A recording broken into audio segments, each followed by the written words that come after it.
안녕하세요. 오늘 쌤이 퇴근하고 바로 영상을 찍으러 왔습니다. 조금 늦어도 이해를 해주십시오. 오늘은 이제 1-2단원, 새로운 단원을 들어가게 됩니다.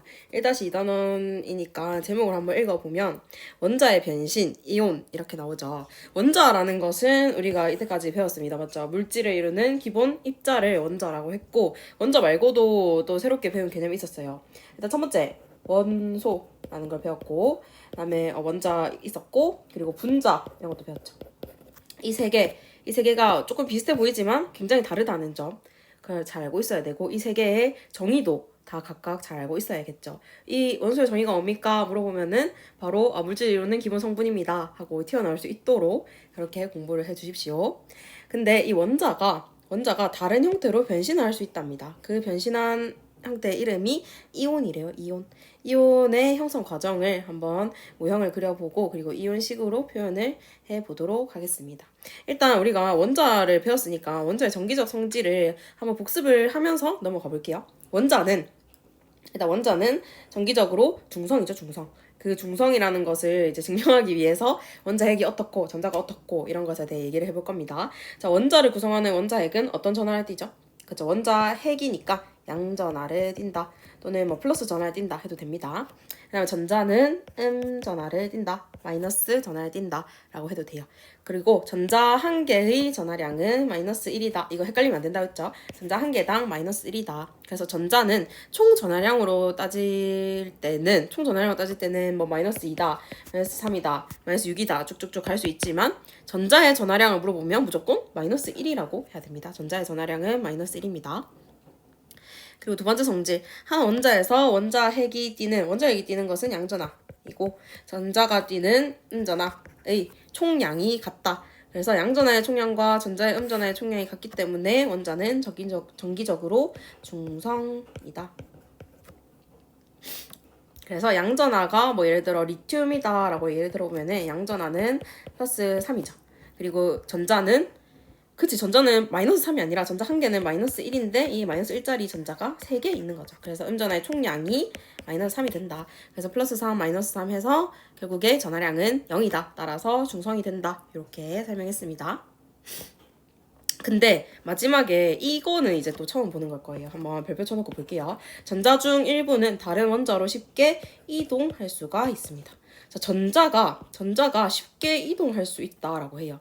전자는 진짜 특이한 애인데 너무너무 작아서 우리 눈에 보이지도 않아. 알다시피 질량도 0에 가깝다고 했고 너무 작아서 우리 눈에 보이지도 않고 크기도 0이고 질량도 0이라서 얘네가 이동을 합니다. 쉽게 이동을 해요. 원자에서 원자로. 이렇게 쉽게 이동을 하는데 그 이동하는 경우를 한번 보겠습니다.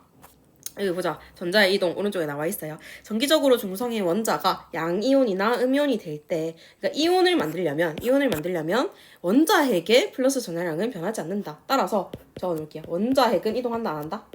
원자핵은 이동하지 않는다. 근데 뭐만 이동한다? 그쵸, 전자가 이동한다. 따라서 전자를 잃거나 얻으면서 전자를 잃었다는 것은 마이너스 전하가 없어졌다는 뜻이죠. 전자를 잃었다는 것은. 그러면 양이온이 됐다라는 뜻이고 전자를 얻었다라고 하면은 마이너스 전하가 들어온 거니까 음이온이 됐다라는 뜻입니다. 그래서 잃거나 얻으면서 전자의 개수가 달라져서 마이너스 전하량이 상대적으로 적어지거나 많아져서 전하를 띠게 된다. 따라서 이온이 되었을 때는 원자핵의 전하량은 바뀐다, 안 바뀐다? 안 바뀐다. 원자핵의 전하량은 바뀌지 않는다. 너무너무 중요합니다. 원자핵의 전하량은 변하지 않는다.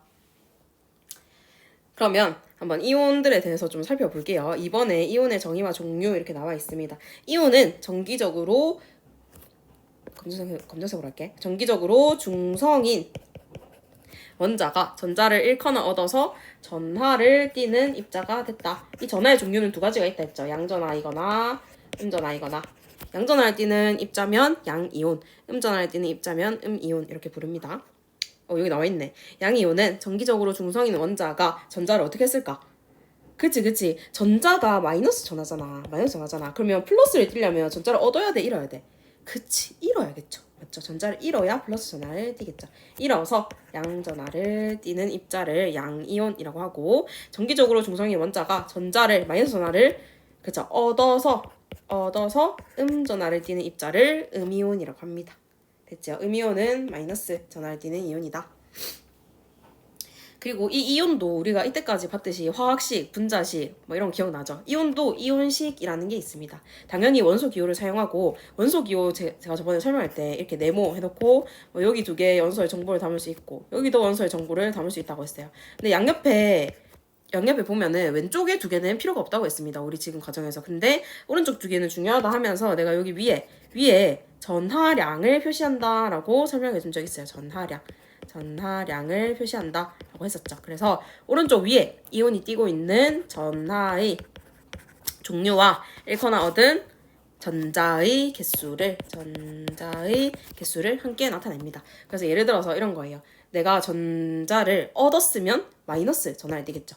그래서 이 전하의 종류라는 것은 마이너스 전하를 띄냐 플러스 전하를 띄냐 이걸 말하는 거고, 이 개수라는 것은 마이너스 전하를 그러니까 전자를 2개 얻었다 하면은 마이너스 2가 되겠죠. 근데 내가 말했듯이 전하량 적을 때는 2 마이너스 뭐 이런 식으로 적는다고 했죠. 숫자가 앞에 들어간다 라고 했습니다. 이런 거 조금 잘 기억을 해주면서 밑으로 한번 가볼게요. 근데 여기 참 특이한 게 이온식이라고 옆에 미리 나와 있는데 한번 볼까요? 이온식은 이렇게 원소 기호를 적고 오른쪽 위에다가 전하의 종류와 그 다음에 1은 전자의 개수를 나타내준다. 근데 1은 생략하기 때문에 나트륨 1 플러스가 아니라 그냥 나트륨 플러스 이렇게 얘기를 합니다. 근데 여기 보면 나트륨은 무조건 플러스고 뭐 S, 황은 무조건 마이너스예요 라고 물어보는 사람들이 있어요. 근데 이거 뭐라고 대답해야 될까? 무조건 그럴까요? 무조건 나트륨은 전자를 잃을 수밖에 없고 황은 전자를 얻을 수밖에 없을까요? 이거는 무조건 그렇습니다.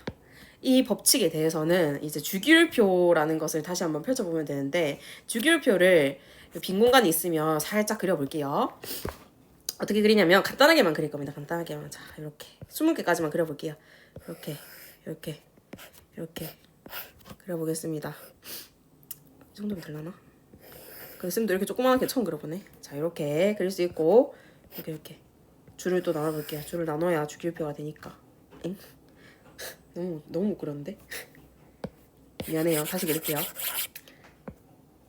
자, 이렇게 한 칸.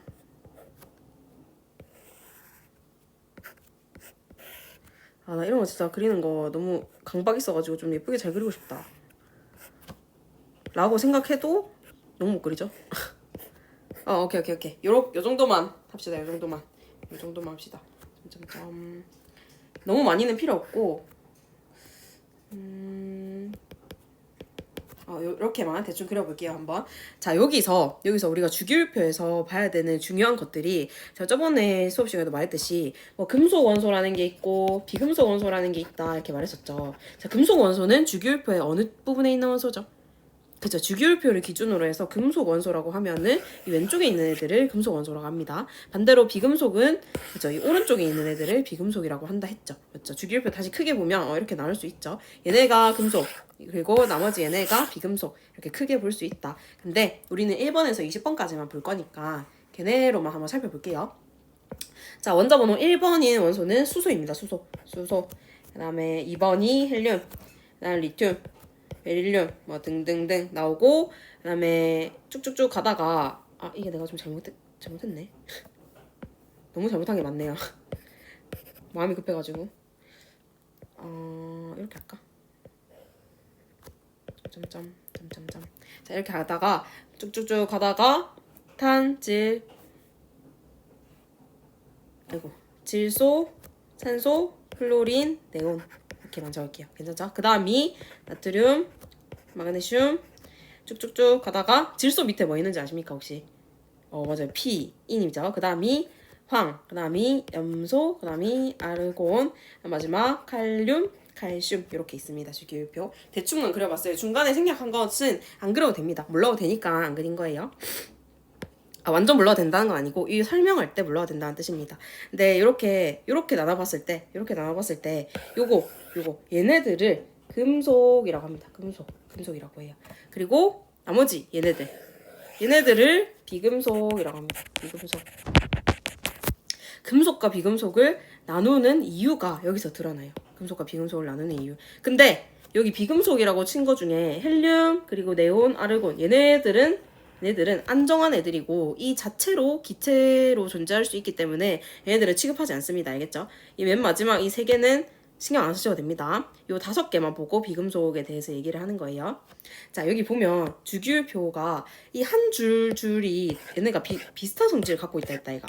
그래서 내가 주기율표를 이렇게 세로로 나타낸다고 했었죠. 맞죠? 얘네가 어떤 비슷한 성질을 가지고 있냐면 전자를 몇 개 잃는지 몇 개 얻는지가 드러납니다. 바로 한번 적어볼게요. 여기 수소 있는 요 라인은 플러스 1가가 되는 애들이에요. 여기는 플러스 2가, 여기는 플러스 3가가 되는 애들이겠죠. 플러스 3가 되는 애들은 알루미늄만 기억하시면 됩니다. 알루미늄 하나만. 그리고 요 반대로 비금속 애들 보면 플로린부터 시작합니다. 여기부터 마이너스 1가, 전자를 하나 얻는 애들. 산소는 마이너스 2가, 전자 2개 얻는 애. 질소는 마이너스 3가, 이렇게 전자를 3개 얻는 애. 이런 식으로 구분할 수 있어요. 그래서 주기율표를 알아야 되는 이유는 전자를 몇 개 얻는지도 이 주기율표를 보면은 다 나와요. 그러면 수소는 이온이 되면은 무조건 뭐 만들 수 있다? 그치? 수소는 H 플러스만 될 수 있다. He 플러스 된다 안 된다? He 플러스 될 수 없다. 됐죠? 리튬은 전자를 잃으면 몇 개 잃을 수 있다? 그죠? 한 개밖에 못 잃는다. 그래서 리튬 플러스밖에 안 된다. 리튬 플러스밖에 안 된다. 그 다음에 마그네슘 해볼게요. 마그네슘은 전자를 몇 개 잃을 수 있다? 그쵸, 2개 잃을 수 있어. 그래서 2 플러스가 됩니다. 마그네슘 2 플러스. 이런 식으로 주기율표를 보면은 이 순서에 따라서 전자를 1개 잃는 라인이구나. 얘는 전자를 2개 잃는 라인이구나. 알루미늄은 전자를 3개 잃을 수 있구나. 이렇게 알 수가 있는 거예요. 그래서 아까 위로 다시 돌아와 보면 나트륨 플러스 된다 했죠. 나트륨은 여기 1가입니다. 1가 보면 맞죠? 그래서 얘는 플러스 전자를 1개 잃을 수 있어요. 그 다음 황 볼게요. 황은 여기죠. 여기. 황은 마이너스 2잖아. 그럼 전자를 몇 개 얻을 수 있다는 거야? 그치, 2개 얻을 수 있다는 거예요. 그래서 2 마이너스 해서 황화이온은 S2 마이너스라고 써줍니다. 이렇게 주기율표를 보고 이온이 되는 과정을 설명을 할 수가 있어요. 그래서 금속 애들은 전자를 어떻게 한다? 그치, 잃는다. 잃어서 양이온이 되고, 비금속 애들은 전자를 얻어서 음이온이 된다. 여기까지 한번 알아두면 좋을 것 같습니다. 그러면 여기까지 알았으니까 이온이 어떻게 형성이 되는지 이 모형을 그려서 설명을 해볼게요. 저랑 리튬 하나만 해보고 나머지는 수업 시간에 할 거니까 안 해오셔도 됩니다. 리튬 하나만 해볼게요. 리튬은 다들 알다시피 원자 번호 3번이고 원소 기호를 쓰면 Li입니다. 그렇죠? 복습을 하는 거예요. 얘 원자 모형을 한번 그려볼게. 원자 모형을 그리려면 일단 원자핵의 전하량을 알아야겠죠. 원자핵의 전하량은 플러스 3입니다. 괄호를 해주면 좋을 것 같은데 맞죠? 그 다음에 원자이기 때문에 맞죠? 원자라고 하면은 그 전기적 성질이 어때요? 중성이죠, 중성. 그래서 전자의 총 전하량이 얼마가 돼야 됩니까? 마이너스 3이 돼야 됩니다.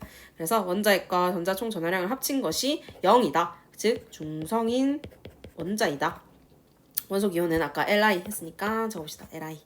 이렇게. 얘가 바로 리튬 원자이고 이 그림을 한번 그려보면은 플러스 3짜리 원자핵이 중간에 있고 전자가 몇 개다?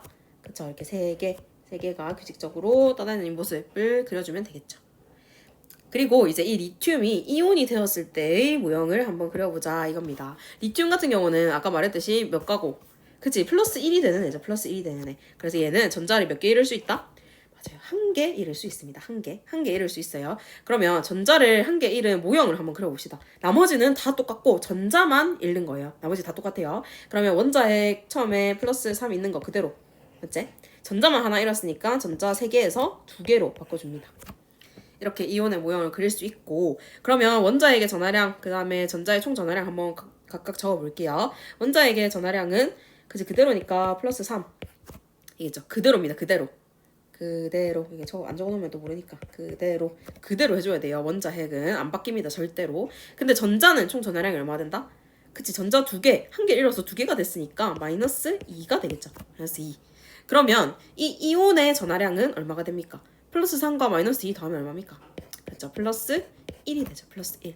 그러면 얘 이온식은 어떻게 적을 수 있다? 리튬 1 플러스가 아니라 1을 생략해서 플러스 이렇게 적어준다. 리튬 플러스. 그래서 이것도 한번 적어봅시다. 여기 옆에 자 전하량 표시할 때 1 숫자는 생략한다. 숫자 1은 생략한다. 2부터는 2 플러스 3 플러스 이렇게 적어줍니다. 리튬이었습니다.